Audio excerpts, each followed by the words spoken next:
Yep.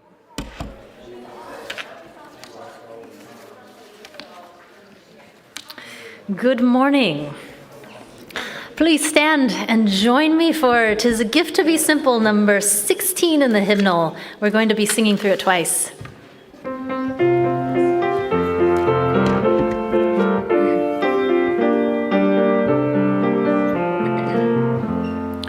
"'Tis a gift to be simple, 'tis a gift to be free, 'tis a gift to come down where we ought to be, and when we find ourselves in the place just right, 'twill be in the valley of love and delight, when true simplicity is gained, to bow and to bend we shan't be ashamed, to turn will be our delight, till by turning will come down right.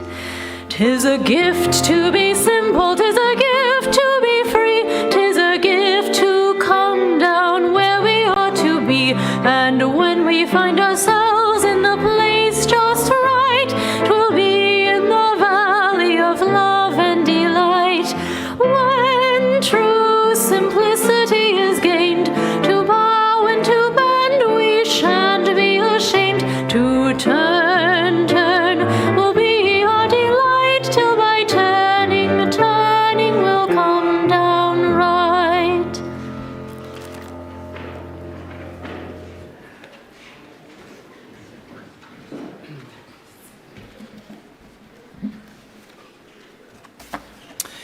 Good morning. I'm Richard Steele, today's lay leader. I welcome all to the Unitarian Universalist Church of Spokane, including those who are with us in person in the sanctuary today, remote attendees who have connected via our streaming feed to watch the service, and those who are on Zoom to participate interactively from locations around the United States and Canada and elsewhere. We are glad that each of you is here. Today, we have a guest speaker, our very own UUCS music director, Madeline McNeill. This is a real treat because in her roughly half year in this position, Madeline has surprised and delighted by successively demonstrating new impressive talents, her stunning voice, her creative artistry, her inspired performances, and her totally out-of-nowhere mouth trumpet. And if you haven't heard that, it's a treat. Madeline received her BA in music from Western Washington University, focusing on opera, and subsequently participated in Oderzo, Italy, in opera residency at the Ezio Pinza Council for American Singers of Opera. She's a composer, a writer, and a philosopher who combines vocal training with breath modalities from yoga and meditation to explore how muscular anatomy is active in shaping emotional, cognitive, and spiritual experiences. Madeline teaches classes at universities and in the community, inviting participants to explore embodied concepts within themselves through voice and movement, topics related to her sermon today. She has an upcoming show, Bodies in Conversation, supported by a Spokane Arts Grant, and it's scheduled for February 24th performance at the Hamilton Studio. Please join me in giving a very warm welcome to Madeline McNeill.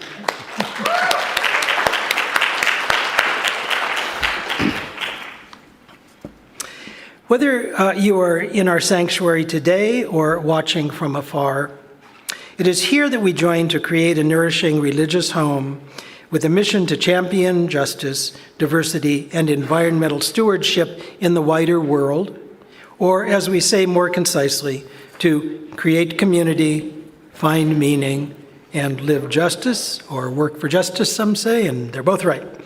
Now, please take a few minutes to greet one another.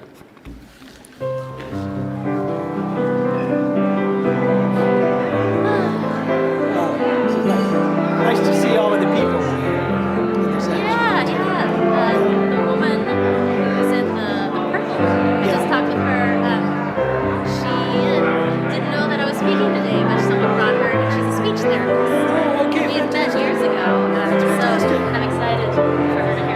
Let's see. There are two people that might be here. One is Evan, and I don't see him. And the other one is our yoga teacher. Her name is Greta, and I don't see her. Do you know Greta or not? I didn't know you had yoga. Not here. She teaches at the Spokane. So every Friday morning at 8:15. Start off. So I work half time, and I arrange the hours so that it's Monday through Thursday. So every Friday, Saturday, and Sunday. That definitely works for me. You know, Deb said that she might come a little bit later. That would be nice. Yeah, this was great. I talked it up. I will tell people to watch online. Yeah, I love this. There's so many ways that I can spin off of. So it's so fun. But I'd like to do more. I think there will be opportunities. You just have been talking with Todd about this. I've been talking with Todd. I'm actually teaching a class at Western Washington University this spring. I'm going to drive my butt over there once a week. Wow. Yeah, it's going to be called Embodied Cognition and Breath Mapping. So, That is an action. no, it's a Bellingham. Okay. So it'll be a long haul for me, but that'll be the first time I get to teach a full class with this topic and doing all of them So how often do you once a week. Yeah. So Tuesday nights is going to be a 3.5-hour block. It's going to be a big long class. Yeah. Well, good. That's, I commend you. And, it's good to have that opportunity. Once you have the course down, you'd be interested. Well, I'm actually teaching this year Easter too. This spring, I'm going to do a seminar class. It's just going to be a one-day, so like an 8 to 6, but it'll be the same topic. So yeah, the ability to do like maybe a one-day thing, or it'll be a 1-credit class, or the one at Western will be a 4-credit class. So yeah, I'm seeing a lot of potential to maybe dip into universities and teach what one offer. That's valuable. And it benefits the students. Okay, what do you think? Oh yeah.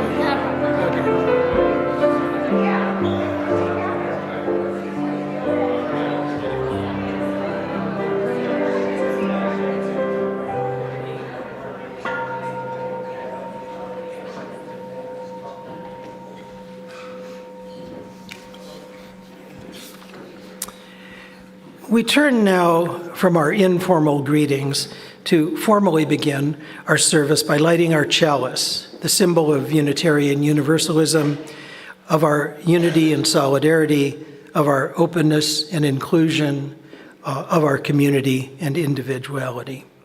May this small flame be an offering of warmth to those who are cold and alone, and a light to those in darkness. May it be a flame that ignites justice in the world and a beacon of hope to those in need. And may it reflect at least a spark of truth wherever truth has been lost, and cast a healthy shadow of doubt where it has been found. For our opening reflection, I offer the words of the cognitive linguist, philosopher, and university professor George Lakoff, who writes in his book, Philosophy in the Flesh, the Embodied Mind and Its Challenges to Western Thought. He writes, "The problem with classical disembodied scientific realism is that it takes two intertwined and inseparable dimensions of all experience, the awareness of the experiencing organism and the stable entities and structures it encounters, and erects them as separate and distinct entities called subjects and objects. What disembodied realism misses is that as embodied imaginative creatures, we never were separated or divorced from reality in the first place. What has always made science possible is our embodiment, not our transcendence of it, and our imagination, not our avoidance of it. The environment is not an other to us. It is not a collection of things that we encounter. Rather, it's a part of our being. It's the locus of our existence and our identity, We cannot and do not exist apart from it. It is through empathetic projection that we come to know our environment, understand how we are part of it and how it is part of us. This is the bodily mechanism by which we can participate in nature, not just as hikers or climbers or swimmers, but as a part of nature itself, part of a larger, all-encompassing whole. A mindful, embodied spirituality is thus an ecological spirituality.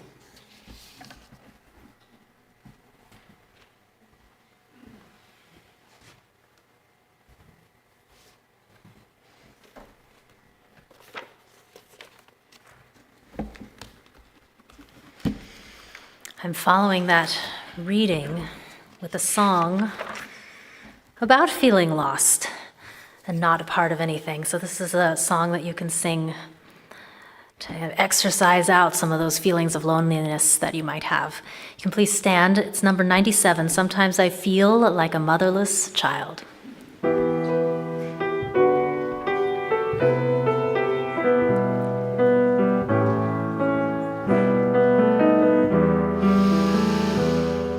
Sometimes I feel like a motherless child.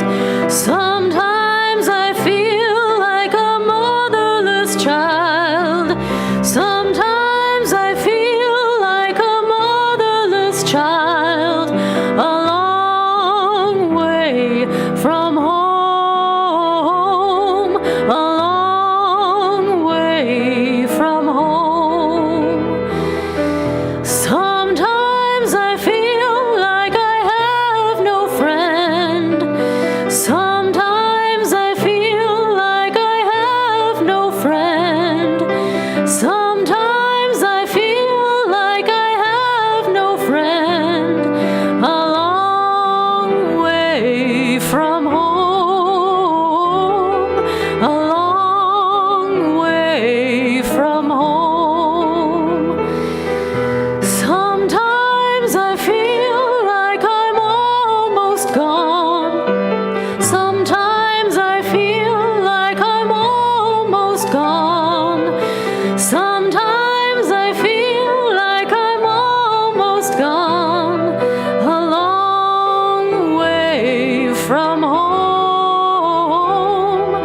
A long way from home.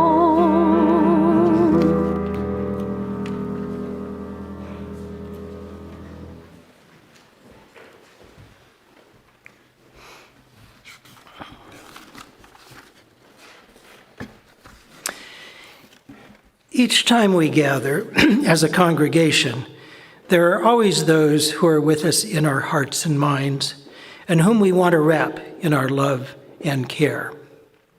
We light a candle for them this morning. And I'd like to start by lighting a candle for congregant Moritz Kundig, who, according to his daughter Sylvia Kundig, has just gone into hospice. Moritz is a longtime member of this congregation, a friend to many of us for decades, a renowned and a well-awarded architect, and the architect of this very building in which we are meeting this morning. We light a candle for the people of Ukraine who are fighting and dying to protect their homeland against the Russian war of aggression. And we mourn all of the innocent victims of violence, too often deliberately disproportionate and indiscriminate, in the Mideast, whether in the Gaza Strip, across the West Bank, in the Israeli state, or in Lebanon or other countries beyond. Let us share a moment in silence, embracing those who are here in our hearts.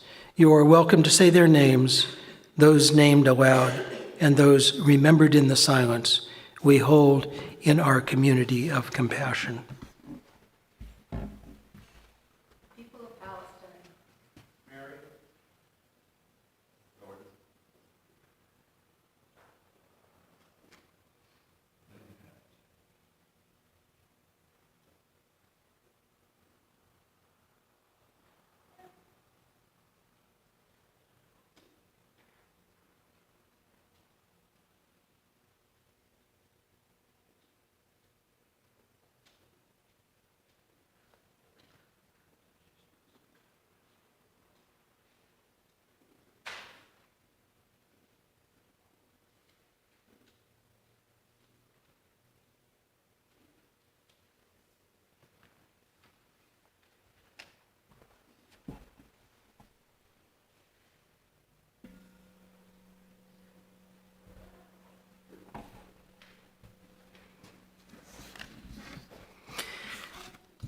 We now gratefully give and receive this morning's offering, which sustains this community and its mission to the larger world.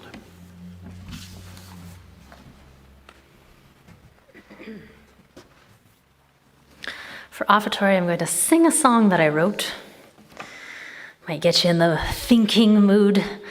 It's called Solve for X, and there is an algebra equation in this song that I don't give you the answer to. So it'll get your mind going to do a little algebra. Here we go.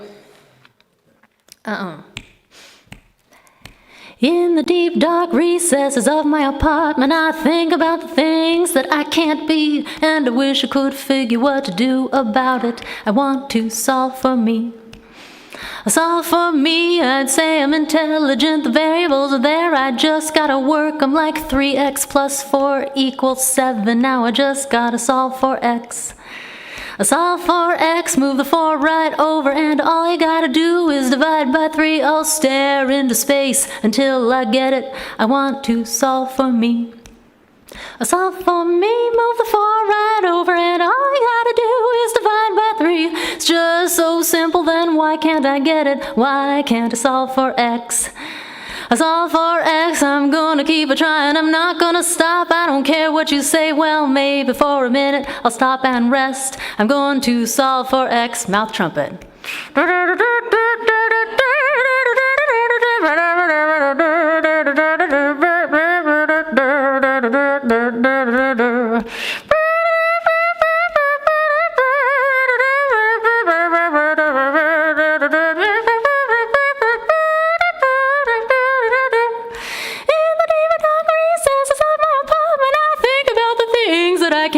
And I wish I could have figured what to do about it. I want to solve for me. Oh, solve for me. I'd say I'm intelligent. The variables are there. I just gotta work. I'm like 3x plus 4 equals 7. Now I just gotta solve for x. I solve for x. I'm gonna keep a trying. I'm not gonna stop. I don't care what you say. Well, maybe for a minute I'll stop and rest. I'm going to solve for x. I'm going to solve for x. I'm going to solve for x.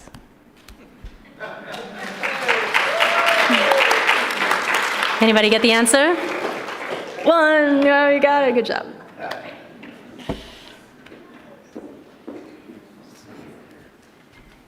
Well, Madeline, thanks for warming us up with that song. Kids, come on down for the story for all ages. And this morning's time for all ages is not so much a story as it is a participatory exercise. So adults, just find a comfortable position in your chairs, and kids, find a comfortable position sitting cross-legged or on your knees.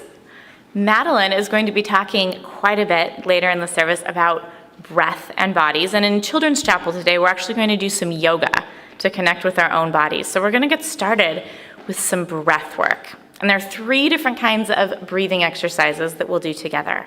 The first one is called a bunny breath. And we are going to take in quick little breaths through our nose and then let it all out. And this is the kind of breath that might help you feel a little more energetic because you're focusing more on the breathing in. We're going to do it 3 times. Are we ready? Okay, just start with the normal breath in and out. And now little bunny breaths in, out. Round 2, in, out. Round 3, in, and out. Right, those are our bunny breaths. The second kind of breath that we'll do is a balloon breath. And this is the kind of breath that might help you feel a little more calm, a little less energetic because we're focusing on the exhale. So everyone can imagine that you've got a big balloon right here in the middle of your belly, and you fill it up pretty quickly, like you might with a helium thing. What would you call that? Tank, thank you, a helium tank. So you fill up that balloon pretty quickly, and then just the tiniest little pinprick in the side, and it shrivels slowly, slowly, slowly in your belly. If you let all the air out, but if you just do a little tiny pinprick, we're exhaling slowly. So here we go. Let's do a normal breath in and out. Now fill up that balloon and slowly out.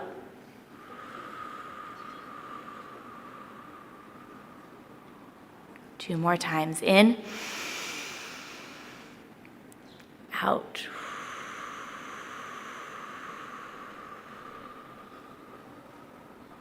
One more time, fill up that balloon in your belly. And out.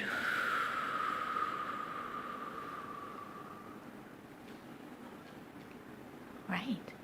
The third kind of breathing that we'll do is called a pizza breath. And this is a kind of breath that helps us bring some balance into our bodies. So we're all going to hold out our palms like this, like we're holding on to a slice of our favorite pizza. And we'll breathe in through our nose to smell the pizza. And then we breathe out through our lips to cool the pizza down. Are we ready? All right, inhale. And exhale. Inhale. Exhale. Inhale. And exhale. Cool that pizza. All right. Thanks for breathing with me this morning. Congregation, please join me in singing the children out to Children's Chapel. Go now in peace, go now in peace. May the spirit of love surround you everywhere, everywhere you may go.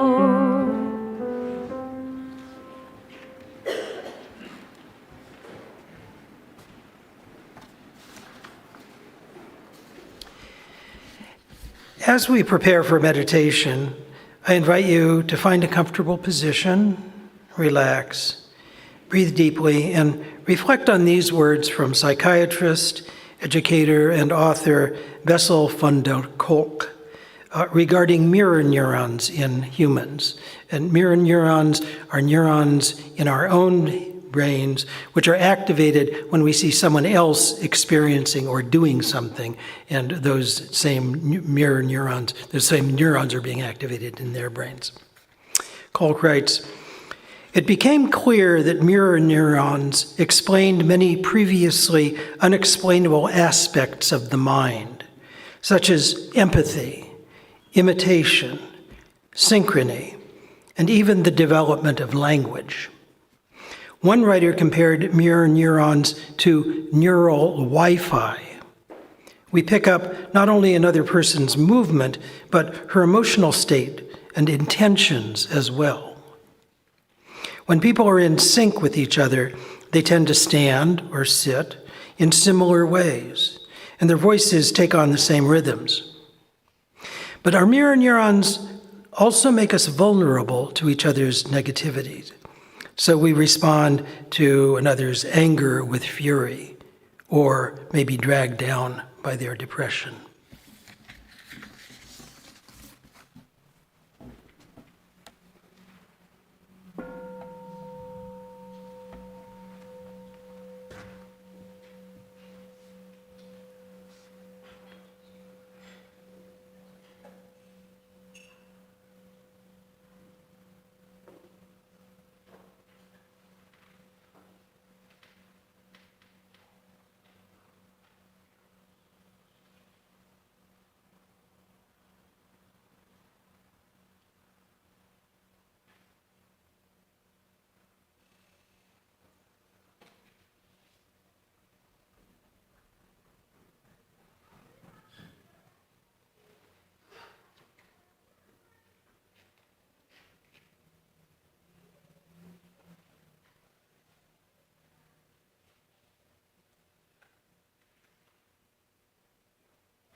That was an improvised vocalese with Mara, and it's always just a treat to be able to create music on the spot based on how I'm feeling in the moment, which will play into this talk. Embodied consciousness and the arts. Big topic. First of all, I would like to say it's been wonderful being here at UUCS as the music director. You've all been very supportive. You've given me a space to create and sing, and you've also given me a steady paycheck, which is a blessing of security, and it's meant a lot. I first came here in the summer to talk to Todd Eckloff because I was having challenges with the progressive left, which had been my home for many years. I felt deeply afraid to express strong concerns I was having, and I was getting pushback when I talk about the reality of the body in my work, particularly how the body shapes the mind. Todd has often talked in his sermons about postmodernism and its denial of reality. It's helped me a lot to hear him talk about postmodern culture and to meet with him over the past 6 months. I've been putting myself through a crash course on Western philosophy for the last 2 years, and my conversations with Todd have been very helpful. I wasn't taught much, if any, formal philosophy growing up. I grew up Catholic and went to Catholic school here in Spokane, then public high school, and then college at Western Washington University, where I studied pre-med. It was when the direction of my education wasn't helping me anymore that I began to search for something else. I was on track to do medicine, but I wasn't happy or healthy. After 3 years of college sciences, I took a year off, and when I came back to school, I decided to delve completely into music. I learned to sing. Singing taught me how to breathe and vocalize with my whole core. The voice is an instrument of muscle, bone, and flesh that involves much of the body, including muscles throughout the head and neck, throughout the chest, the sides, the whole back, the diaphragm, abdominals, and into the pelvis. The disciplined practice of singing taught me about my own anatomy and physiology, and eventually singing taught me how to become healthy. Because in order for this instrument to sing well, the instrument itself has to be well. Finally, in my late 20s, I began to excitedly realize that the musculature that shapes my voice also shapes my sense of self, that this instrument is me. There's an emerging field of scholarship called embodied cognition. It emerged in the 1970s and 80s. Embodied cognition is the second generation of cognitive science. The first generation of cognitive science came about in the 1940s and 50s. It was led by a dynamic group of people who imagined the human mind as a computing machine. It was then from the imaginations of scientists and philosophers and engineers and others that the beginnings of our modern computers were built. It was also at that time that these innovators advanced the idea that the mind is the brain, and the brain is a computer controlling the body. The first generation of cognitive science, from the 1940s and 50s, with the computer brain metaphor, began to be questioned in the 1970s because things weren't adding up. Namely, our sense of self, our experience of ourselves as emotional, conscious beings were not being adequately addressed by the science and technology being developed. As ChatGPT would say today, I am not conscious. It was around the 1970s then that cognitive science began to shift to include the body as part of the study of human cognition. Cognition being how we come to know the world and ourselves. Here are a few basic ideas of embodied cognition. The form and structure of our bodies contribute to how we come to know the world, with a particular focus on movement. Movement plays an important part in how we learn about our environment. Our bodies, which include a brain, are in relationship with the world, and it is through that relationship that we build and generate knowledge. In plainer terms, brains are not computers. A brain does not passively receive inputs from the world, representing it internally to compute symbols, to tell the body what to do. Instead, to quote from the book, The Embodied Mind, who was co-written by Evan Thompson, he's a neuroscientist and philosopher up in Vancouver, BC.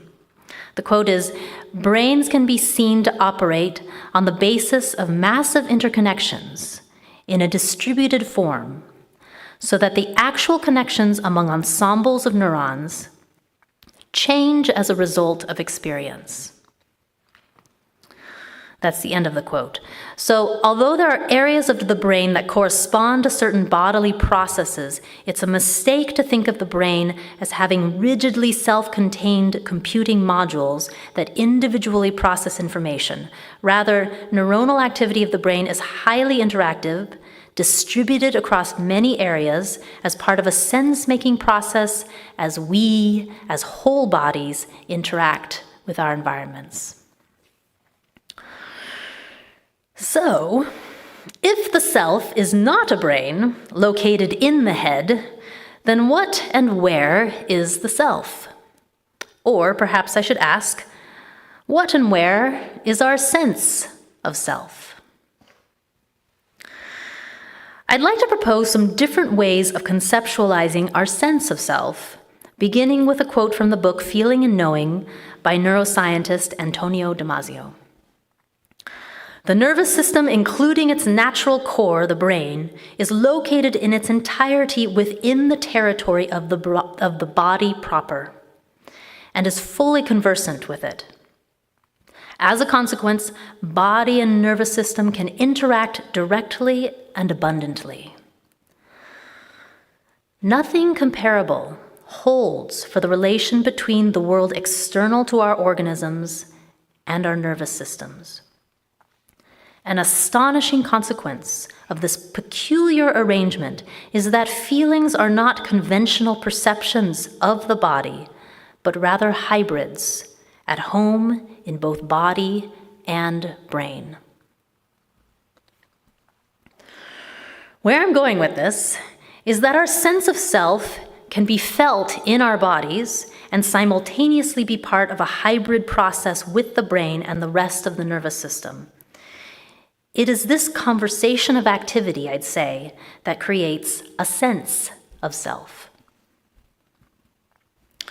I'm going to come at this and focus again on movement.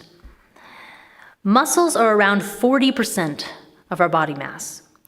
They need to move for their own health, otherwise they get stiff and strained and weak. There are also sensory receptors all throughout our muscle fibers, which chemically pick up how the muscles are doing, if they're warm or cold, relaxed, fatigued, contracted, stretched, in pain.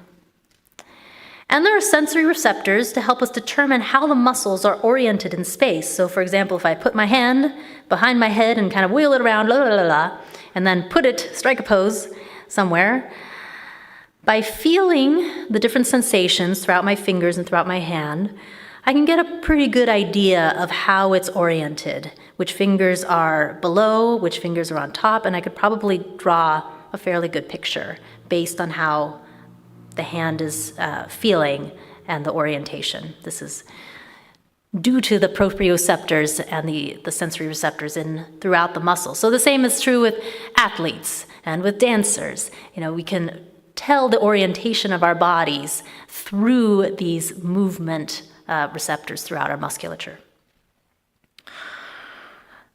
So these sensory receptors live within the muscles themselves and are always chemically conversant with them. This relationship gives muscles sensory properties.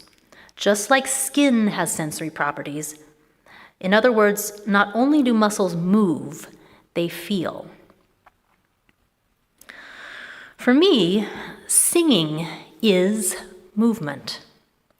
It's movement from head to pelvis. I'd like to tell you now a little bit more about how the voice works, beginning with the breath. And to do that, I'm going to jump over here because it's easier for me to gesture to myself. Here we are. Thank you. Thanks, Todd. Okay, so now you can see. It's so interesting, the podium kind of stops from here, and this is how we are in like our desks and everything like that, kind of with the assumption that we're just like beings from here up. It's just assumptions that we make in our culture. So the voice is a huge instrument. I mean, it's half our body size, because what we need to do to breathe is move muscles from the head to the pelvis in order to get our inhalation and our exhalation. So I'm just going to go through a little bit of the anatomy. We have muscles in the head, the tongue, the jaw. There's muscles in the throat. There's the soft palate, which I'll come back to in a second, but it's a dome-shaped muscle behind the top molars. It raises up and down. Muscles in the neck, muscles throughout the chest, in between all of the ribs. There's this thing called the diaphragm, which is below the lungs. It's attached to the lungs. We don't really have voluntary control over the diaphragm. It's kind of a misconception that we do. It flattens on the inhale and brings the lungs down. So there's lung expansion downward as well as outward. And then the viscera that's underneath the diaphragm goes down, and so we need to make room for all of these guts and everything. The belly goes out, the sides go out, the back goes out, and then down in the pelvis, the pelvic floor also moves. It's just right at the base, it expands out. We don't really have that much sensory feeling within that, but they're all moving together. And a point that I want to make is that they're all wired to move together. So an example of this is a cough. This is post-COVID, doing a cough example. It's fun. But if you cough, if you do that, if you can do it to yourself even a little bit, there you go, good job. There's contraction throughout the entire core. I mean, you'll feel it significantly in the belly. So in the normal progression of how a cough is formed, there's usually an irritation somewhere in here. This contracts, there's a reflex contraction. So there's a contraction in the entirety of this area from head to pelvis. And I would say that these muscles are wired in a lot of our movements. Anything from like laughing, ha ha ha ha ha ha ha, or crying, ha ha ha ha ha ha. There's all kinds of movements going on here. That song that we sang, sometimes I feel like a motherless child. Sometimes I'll make the choir members moan. That usually comes from the gut. I'll have them say, I won't have you do it today, but I'll be like, all right, from your gut, contract, and then it comes out and shapes the sound into this moany thing, but it comes from down here, and it rides that reflexive movement. Now, the exercise I'm going to move you through is, and I always take a risk doing this, is a yawn. Tell an audience to yawn. I'm going to do it. What you do is that soft palate here behind the top molars at the top here. What you can do is raise it up as if you're raising it up and out through the ears and breathe deeply at the same time. And that might trigger a yawn. Oh yeah, see, you're doing it. Good job. Yes, we get it out. Yeah. So what that did is it created a reflex movement from head to pelvis. And I would say a yawn is like a big stretch. It's probably the biggest stretch you could do of the core muscles. And it serves that purpose, in my opinion. It is stretching the muscles that breathe and emote and do all of these things for us throughout our lives every day. Okay. Now, when I was learning how to sing, my singing teacher, who would talk up here like this, Maddie dear, move into a half yawn. So that's a movement that's the same movement, head to pelvis, as the full yawn, but it's not as big. It's kind of just a halfway. So what it looks like is this. You can see it in the face, right? But there's expansion in the throat, there's expansion in the ribs, in the belly, down all the way through the pelvis. So if I ask you to half yawn, inhale, and then exhale, it'll sound like this. And I'd like you to all to do that with me if you don't mind. A half yawn, head to pelvis movement, and then exhale on an ah. Ready? We'll do it together. Inhale. Yeah. It's such a beautiful sound because I can hear in the quality that it was prepared well, or in that I mean it was prepared with an inhale with movement from head to pelvis. Okay, I have some choir members in the audience, so I know you'll do this with me. I'd like to extend that and make that into a vocalized ah.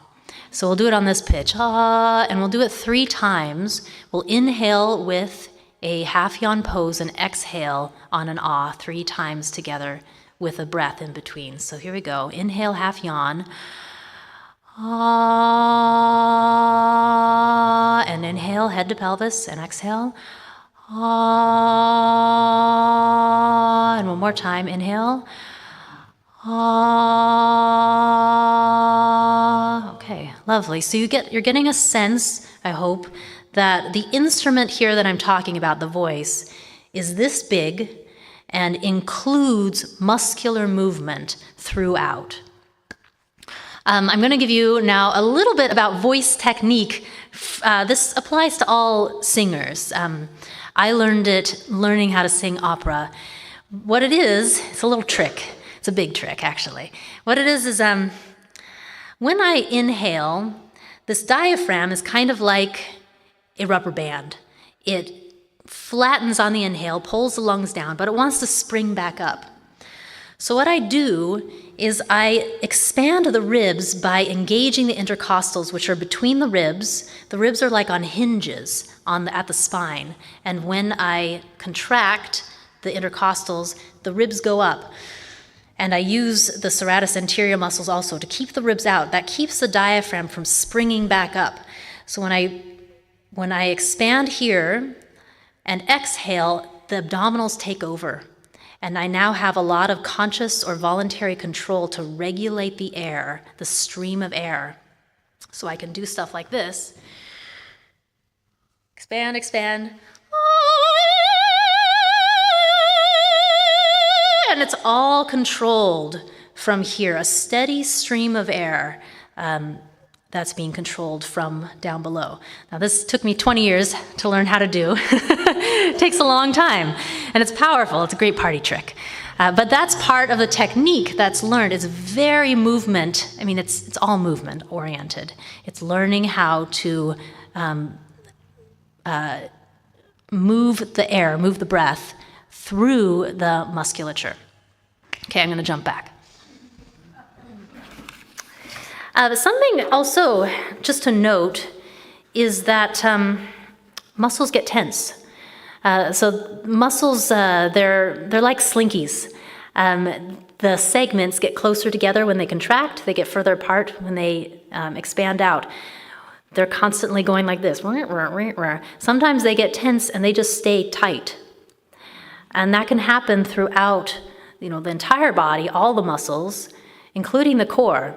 So I'm not going to get into it really this time, but I would say that a lot of the ways that we move in emotion, like laughing, ha ha ha ha ha ha ha, it's shaking out the musculature, or crying, and it's bringing movement, stretch, circulation to the musculature that exercise these emotional states. Okay, so with an understanding of the anatomy and physiology of the breath musculature, combined with vocal training, I've learned to map human experiences in terms of what's happening in the core. For example, here's a philosophical question for you. What is yes? And what is no? What is it? It's pretty simple. Or is it? I'm going to theorize using my approach of mapping musculature. I would say the yes is like that half yawn that we did. It's an ah. It's like when a child is doing something good and you want to affirm them, and you're like, ah, good job, yay. It's like you prepare it with that big breath, and then the exhale is, it reflects that inhale of breath. It's prepared by that inhale. So we compare that to when the child does something bad, or if they're about to get into trouble or harm. We don't go, no, what do? We go, no. We might say the word, but really what's important about it is to stop the breath. The arrest of the breath stops the core movement, and a lot of our movements start from here. So if we stop here, other things are going to stop. If we stop our breath, because we can't live long without the breath, we have to be in this constant state of movement in order to breathe. Stopping the breath stops movement, creates a sense of pain quickly. And so that's an effective tool for guiding a child or guiding anyone out of harm. So, if a child is about to run into the street, we don't say, no, like that, right? We say, no. It's at this point that I like to lead the audience, if you don't mind, in a no, just to exercise it out, get the example. If we all do it together, it'll be fine. So imagine, kid's about to run into the street. We're going to say no together on 3. Ready? 1, 2, 3. No! There it is. Yes. Right. Good job. Okay. So we exercise these postures. I call them core postures, yes and no, learned from early childhood. Our parents guide us through these movements, and eventually, over time, we learn to do that ourselves. We learn to affirm ourselves, yes ourselves, and no ourselves. And then I would say, this is me veering into the philosophical, I would say that we learn to do this to affirm ourselves. We, yes, affirm ourselves and even our own minds. So if I'm thinking about something and I might be like, oh yeah, that's a good idea. And I might affirm myself, affirm my ability to affirm and be like, I am alive. I am conscious. And then I move into this, look at me, I am eyeing. So I would say that my sense of self-affirming, my sense of consciousness is a movement. This is my hunch that involves the body. So for me, consciousness is an embodied process that includes an it includes a yes. If that's true, if yes is part of how I affirm myself consciously, and if it's true from the embodied cognition perspective that our feelings are hybrids, body and brain, then it makes sense, it's helpful to practice my yes. It's good. It's good to practice yes every once in a while. So how do I do that? The improvised vocalese that I did before I began to speak is an example of that. And the half yawn, inhale and exhale that I led you through is an example of that. I breathe in.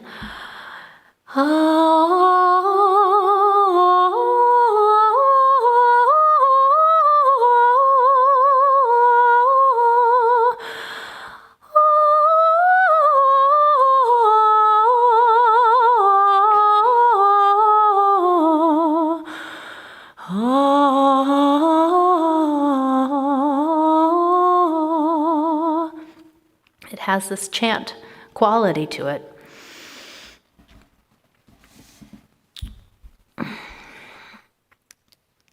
I'm going to begin to conclude and expand on some of these ideas. From the perspective of embodied cognition, when it comes down to it, we're all bodies. And in the spirit of Unitarianism, I would say that this is the commonality that we share. We yawn, and we laugh, and we cry, and moan and sigh. We share similar internal structures for generating breath and emotion and speech. And the arts help give form to these human movements individually and in community. When I think about caring for others, especially caring for their minds and their mental health, I've learned through my work to immediately think about caring for the core movement of their bodies. Again, the idea that feelings and emotions are hybrid processes of brain and body. I learned to think the way I do first through the arts, by learning to sing. And then I found out about embodied cognition. If the published research is on the right track, then figuring out how cognition works, I think, can be helped by embodied disciplines with experts accurately describing internal movements. This approach would give philosophy a different flavor, because philosophers would not be operating with the assumption that thought is a dissociated activity detached from the body. Rather, cognition, thought, and emotion can be imagined to include muscle movements and sensations. As far as the implications for the future of the arts, I advocate for good arts education and support for the arts that includes movement and vocal arts, with the intention of developing cognitive skills. I can sing a happy song, or a sad song, or an angry song, and learn about how to skillfully move through these emotions. I can orate a speech or speak a monologue. These all become meditations on internal movements and their accompanying feelings and sensations, so that when life comes at me, I am able to respond without shying away from certain emotions or becoming uncontrollably emotional. I know how to breathe. I know how to slow down my speech. I can assess the internal health and stress on the core muscles themselves. I know how to engage because I've trained myself to be internally attuned as an instrument of cognition. Which brings me to wellness and mental health. If my voice is indeed an instrument of cognition, then I should take care of the whole instrument so that I play well. Taking care of core muscles is like taking care of any muscle. It begins with knowing their needs. Muscles can't just sit still, they get stiff and tense. They can't overwork either, because they will also get stiff or tense or injured. There are healthful ways to exercise muscles, to rest muscles, to stretch muscles, to give nourishment to muscles, to train them just like an athlete builds a skill over time and ultimately makes it look so easy. The same can be said for a skilled singer or musician. The wide repertoire of arts, and especially for me the vocal arts, have become a vast landscape for exploring and developing who I am. Opera, jazz, bluegrass, acting are the mediums I personally gravitate toward, but there are so many others. And all of these mediums can train the breath, voice, emotions, and cultivate character. To recap the logic, if cognition is a hybrid process of brain and body that includes movement of the core, then practices that train the core musculature, like the vocal arts, will build cognitive skills. I therefore would also like to see more bridging with the health sciences, psychology, neuroscience, and philosophy with the technical expertise of the vocal arts. I'd like to finish by giving attention to a kind of singing that I particularly love and have loved since childhood, from my Catholic days. And that kind of singing is chant. My experience of chant began with Gregorian chant and polyphonic medieval chant growing up. Chant asks for a half-yawn internal pose, It also asks for a slow inhale, good preparation throughout the core, and then an exhale that is internally spacious. The words maintain the open internal posture. There are smooth transitions from consonant to vowel. Syllables are often drawn out. The practice of chant is contemplative. It gives space to reflect and refine the breath movement and the movements that shape our words. It is a movement practice that attunes ourselves as instruments in relationship to others, ourselves, and our environment. It's a practice I would like to see have a comfortable place in both spiritual and secular spaces, contextualized from the perspective of an embodied consciousness. Yeah, thank you. And if you would like, maybe we could all awe together one more time with a half yawn pose. On this note, let's just try that together, just to send the idea home. Let's inhale together, half yawn.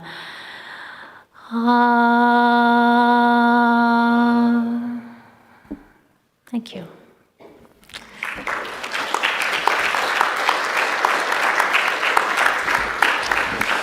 And now we're going to stand. Stand and sing and stretch your weary muscles. And we're going to do the song 326, Let All the Beauty We Have Known. Mara will play it through one time first.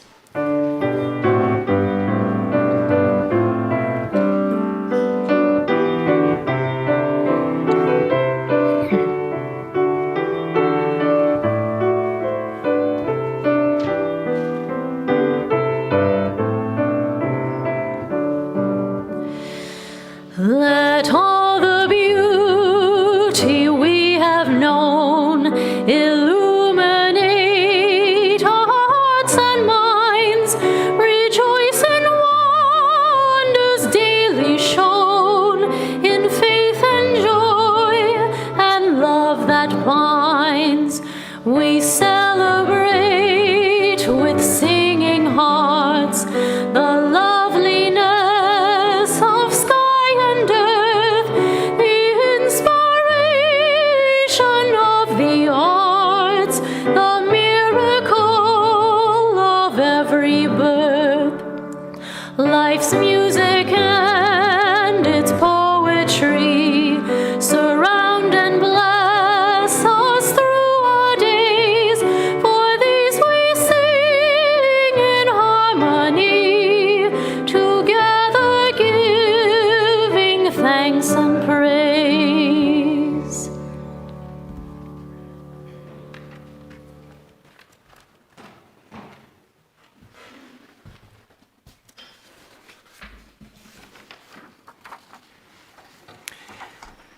For our benediction, I offer the words of German-born spiritual teacher Eckhart Tolle.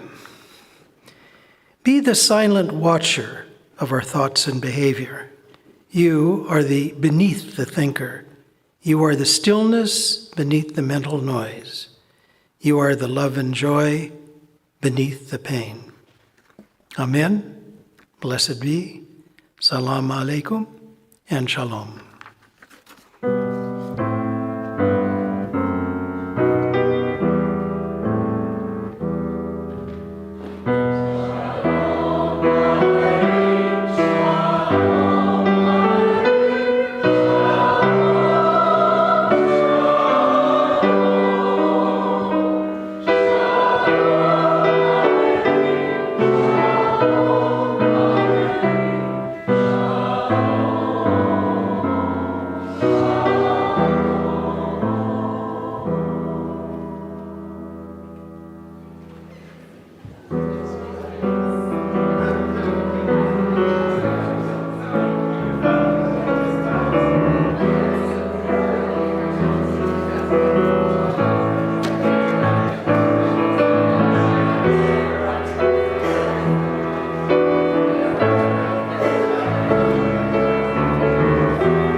Thank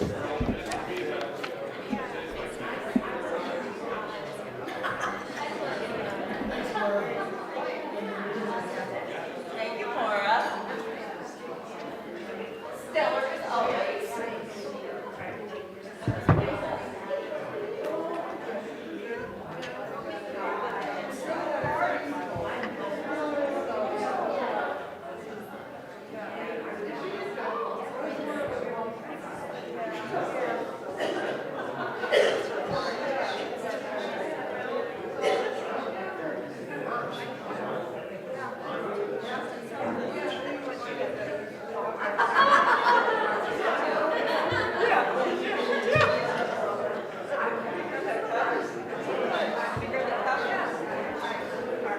Too much. Too much.